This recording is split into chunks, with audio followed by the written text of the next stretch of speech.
This is TWiT. So, Mary Jo, you must have felt a little vindicated. You got the scoop. Actually, this was Brad's scoop from a week and a half ago where he said, I think Microsoft's killing Windows 10X, and Microsoft wouldn't say. But then yesterday, okay, I'm just going to say, we joke that Microsoft's not evil anymore, but yesterday showed they still have a core of evil in them. Right? What did they Speaking of evil. They take a long blog post about 21H1 rolling out, and inside they bury the 10X is actually dead news, like way down, and tucked it in there under a subhead. I was like, you know what? You guys still are evil. Good job. We didn't talk about this, you and I, ahead of this, but I'm really glad that you presented it that way, because I want to say this in a non-ranty fashion. We have complained a lot about Microsoft and their inability to communicate effectively. Most of that is hopefully not malicious. It's just negligent. It's just bad communications. But it's hard to look at how they presented this Windows 10X news and not see it as deceptive. And Microsoft is a company that I trust, and I would say to you in general that you, whoever's listening or watching, should trust as well. I assume most of you do, but this is I'm scrolling. This is malicious. Like, this is purposefully. They also did it right at Google I/O's they did. Keynote. At the kickoff of the keynote. They didn't even do it right at the start of the keynote. They let the keynote get underway a little and then posted this. So, I'm like, you guys are geniuses. Yeah, which by the way, I tweeted, like, thanks for doing that. I saw your tweet. Like, I have a big problem with this. And this is, I get frustrated with the communications. This was purposeful, and I'm sorry, but this is deceptive. You're lying to your customers. Following a year-long exploration and engaging in conversations with customers, we realized the technology of Windows 10X could be useful in more ways and serve more customers than we originally imagined. We concluded that the 10X technology shouldn't be confined to a subset of customers. Well, that's an interesting way to slant it. Instead of this is a mouthful of nonsense. Instead of bringing a product called Windows 10X to market in 2021, as we originally intended, I'm sure Mary Jo wanted to correct that to as. I did. Yeah. We originally intended. We are, but this is the best part. We are leveraging learnings from our journey thus far. And I think Robert Frost could have written that line. Leveraging learnings from our journey thus far. Right. Except that would have been in a poem about the snow. Yeah. Accelerating the integration of key foundational 10X technology. So they're rolling it into the other stuff. But that's kind of what you said, right? That is what we said. Yeah. Leveraging learnings. Once you hear leveraging learnings in a sentence, there's a lot of, cover-up stuff happening. But you want to hear something? This is in a post called "How to Get the Windows 10 May 21 Update." Please don't rile me up about this. This is very upsetting. So one of my readers made a comment to the post I wrote about this that I think is pretty much says it all. Because if there's a company on this earth that communicates very purposefully in a deceptive fashion, and I don't like it, it's Apple. And I have a big problem with the way they communicate. Absolutely. However, they're the famous ones that have graphs with no labels on them. Right. But when they announced that they were not going to be able to do their AirPower, they said, look, this thing didn't meet our expectations. We're sorry. We're not going to do it. They just came out and said it. They actually apologized. Yeah. That's the right way to handle this. That's the new Apple. Yeah. I think so. Well, I don't know. That was maybe it's an isolated incident. It doesn't really matter, but it's an excellent comparison because, and by the way, and John Cable, I don't know this guy. He is either a fall guy for everything that's wrong with Microsoft, or he's just the Antichrist. I don't know. No, he's always the author. No, he's always the author of these like crazy. It's like because his title is just Program Management, Windows Servicing and Delivery. He's not even like. It feels like they came to him and said, "Cable, you're on again." It's time for you to do your thing. It's always his job when they're screwing up. Like when some feature update is breaking Kindles or doing whatever it's doing. It's always him explaining everything's fine. The process works. Like they always for some reason it's always him when it's bad news. And Paul, I'm going to get you even more wound up than you already are about this. Ready? Okay. So when they first posted this, Okay, it was bad enough they hid the 10X news in this blog post, blah, blah, blah. Then they went back in and added a sentence that wasn't in the original afterwards? post. Oh, wow. Yeah. That's awesome. Here's the sentence. Okay. This shift in thinking about 10X is an incredible example of the company's value of a growth mindset at work. And it's incredible, isn't it? Our customer first focus. I'm like, guys, it was bad already. Now you just made it like 5 million times worse by adding that sentence. So that is another mouthful of nonsense. I will say this, and by the way, no one has ever asked, but my God, could we help with the word, like the way to communicate this kind of stuff?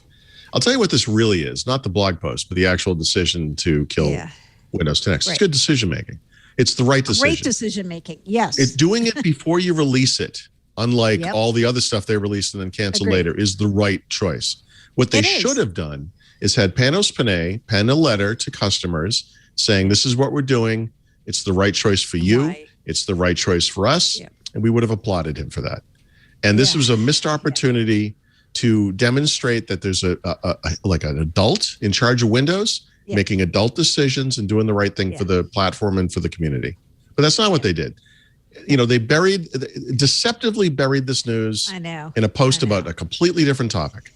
And it was bad. It was a bad choice. All right, we got to get past I also will say, as we talked about a couple of times on the show, I think part of the reason they did this way was because there's been an edict from on high at Microsoft. I don't know how high up, but they're not allowed to say they're killing products anymore. Oh, interesting. Right. Huh. Like they're not allowed to use that terminology. But they've never even released this product. Right? It's okay to say they've talked about it. We know it exists. Right. They could have worded it the way you just said and not use the dead word. They could have done that. Yes. But I think instead they were like, you know what? Google I/O is going on. Press are distracted. Here's our thing about rolling out 21H1. And the press never reads these blog posts. They're just like, oh, we already got our post written. 21H1 is rolling out. Let's hit the publish button. Right. So they're like, maybe they'll just gloss over this. And then later we can say, well, we did say 10X was gone. Right. And here it is. It's like buried in this blog post. Right. This is not good. And it, because it uncovers the underbelly here, like you said, you thought they weren't evil anymore. And by the way, by and large, I think they aren't evil. I mean, they're not the company they were before for sure. And this is not putting Netscape out of business. It's a small. I'm using small evil in the sense of like, of being like Machiavellian in a good corporate way, right? Microsoft is not doing right by their customers here. And it's a minor thing. It doesn't literally impact anybody, I guess, since they're not doing it. But you try to get all these enthusiasts excited about what you're doing. I know. Millions, several millions, almost 20 million people are in the Insider program, whatever it is, and you string them along, and then you have with no explanation, really, right? I love it. Like it's like in discussions with our customers, they probably went to PC makers and they're like, all right, listen, we're going to do this thing. Like, we don't care, we don't want this. We've gone down every rabbit hole you've ever created. And they always dead end somewhere. And we're good with Windows 10. That's what happened. That's what that was. I know.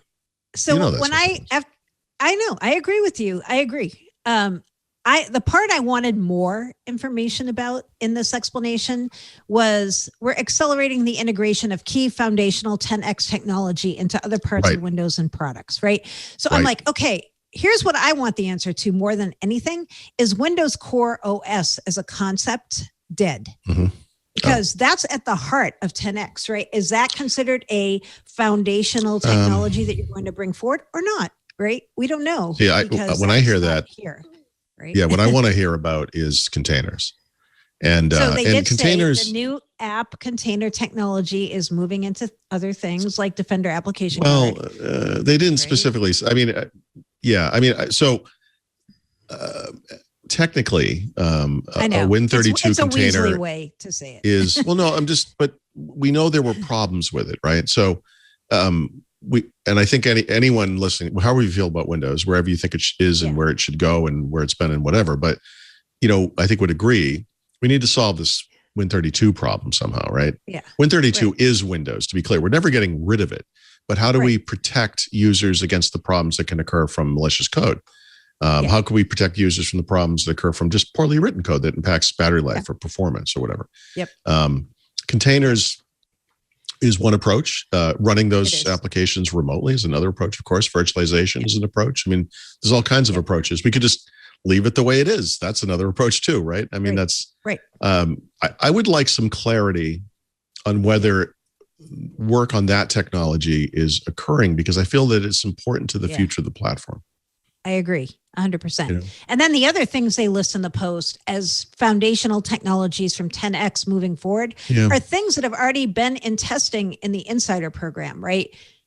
So these aren't really unique to 10X, like the voice typing experience and the touch keyboard with the optimized key sizing, sounds, colors, automation. Those are already in the Insider channel and the dev channel, right? So I don't think of those as 10X specific technologies. I just think of them as technologies that we're thinking will be in a future version of Windows that are already in testing.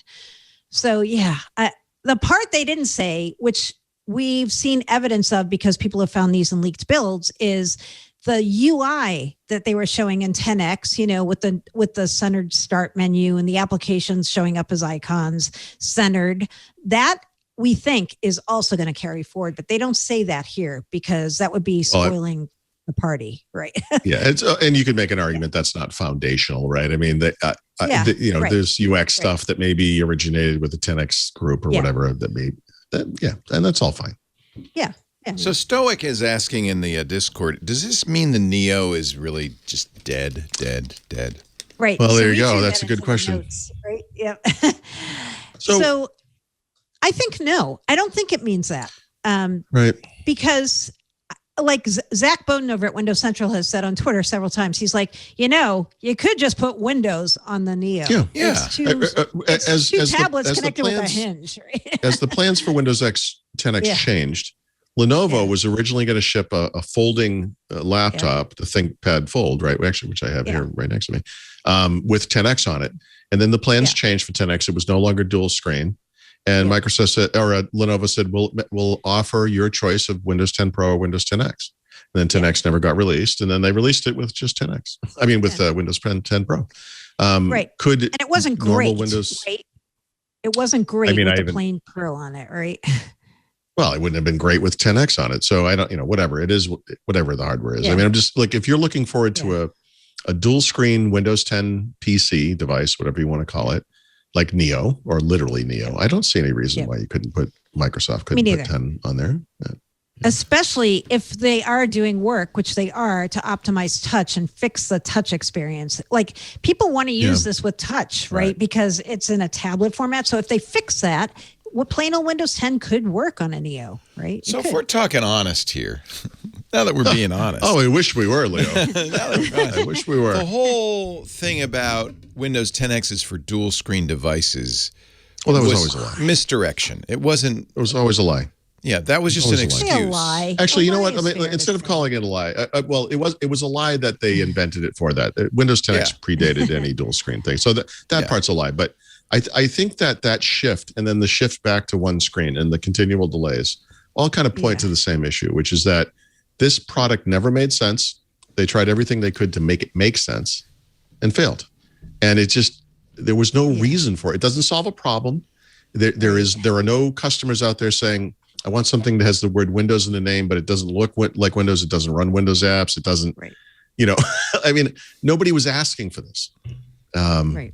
If Microsoft when they first talked about 10X to us publicly, after we had been writing about Windows Lite and Santorini for like 2 years, they said, this is an operating system we built for dual screen devices. I remember saying to the person. Well, that was the lie. And it's like, no, you didn't. That's not true.